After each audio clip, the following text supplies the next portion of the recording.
2005 সালের নয়ডার নিঠারী কলোনি।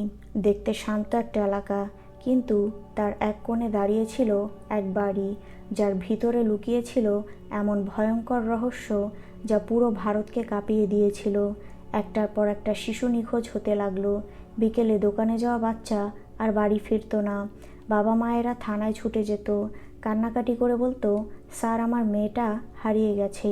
কিন্তু পুলিশ তখন গুরুত্ব দিত না। সবাই ভাবতো হয়তো পালিয়ে গেছে, হয়তো আত্মীয়ের বাড়িতে গেছে। কিন্তু আসলে ওরা চলে যাচ্ছিল এমন এক ঘরে যেখান থেকে কেউ কোনো দিন আর ফিরেনি। সেই বাড়ির ঠিকানা ছিল D5 নিঠারী। বাড়ির মালিক মনিন্দর সিং পান্ডের, দেখতে ভদ্র শিক্ষিত ধনী ব্যবসায়ী, আর তার দারোয়ান সুরিন্দর কোলি, চুপচাপ গম্ভীর নিরীহ চেহারার এক লোক। কিন্তু রাত নামলেই সে কলি হয়ে উঠত রক্তপিপাসু শয়তান। সে শিশুদের চকলেট আর খাবারের লোভ দেখিয়ে টেনে আনতো বাড়ির ভেতর। দরজা বন্ধ হতো, তারপর শুরু হতো ভয়ঙ্কর মৃত্যুর খেলা।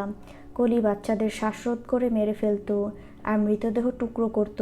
পুলিশ পরে বলেছিল, কলি কখনো কখনো মৃতদেহের মাংস রান্না করে খেত, হাড় ফেলে দিত ড্রেনে, মাংসের কিছু অংশ পুড়িয়ে ফেলতে চুলায়। পুরো বাড়ি ভর্তি ছিল এক অদ্ভুত দুর্গন্ধ, কিন্তু কেউ ভাবেনি তার মানে কি। ধীরে ধীরে আশপাশের মানুষ নালার পাশে গন্ধ পেয়ে ভয় পেতে শুরু করে। তারপর একদিন পুলিশ আসে, খোঁড়াখুড়ি শুরু হয়, আর তখন বেরিয়ে আসে মানব খুলির স্তূপ, ছোট ছোট হাত পা, হাড়ের টুকরো, পোড়া মাংসের অংশ। সবাই স্তব্ধ হয়ে যায়। পুলিশ যখন কলিকে ধরে নিয়ে যায়, সে ভয় বা অনুশোচনার বদলে ঠান্ডা গলায় বলে, আমি ক্ষুধার্ত ছিলাম, আমি মেরে ফেলতাম, পরে খেতাম। তদন্তে জানা যায় অন্তত 19 জন শিশু ও কিছু নারীকে হত্যা করেছে সে। তাদের মধ্যে বেশিরভাগই ছিল গরিব পরিবারের সন্তান, যারা নিজেদের হারানো সন্তানকে খুঁজে ফেরেছে প্রতিদিন। আর মনিন্দর সিং পান্ডে, সে দাবি করে কিছুই জানতো না, কিন্তু প্রতিবেশীরা জানায় সে বহুরাত কলির সঙ্গে মদ্যপান করত, মেয়েদের আনতে সাহায্য করত, হাসতও নাকি সেই বিষয় নিয়ে। 2007 সালে দুজনকেই গ্রেফতার করা হয়। আদালতে কলি সব স্বীকার করে নেয়।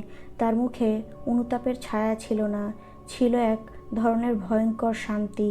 তাকে দেওয়া হয় ফাঁসির আদেশ, মনিন্দর পান্ডেরকে দেওয়া হয় আজীবন কারাদণ্ড। কিন্তু নিঠারী নামটার সঙ্গে যুক্ত রক্তের গন্ধ মুছে যায়নি আর কোনো দিন। আজও সেই বাড়িটা খালি পড়ে আছে। কেউ কাছে যায় না, কেউ চায় না সেই দোতলার ছায়া নিজের গায়ে পড়ুক। আশপাশের মানুষ বলে, মাঝরাতে নালার দিক থেকে কান্নার আওয়াজ ভেসে আসে।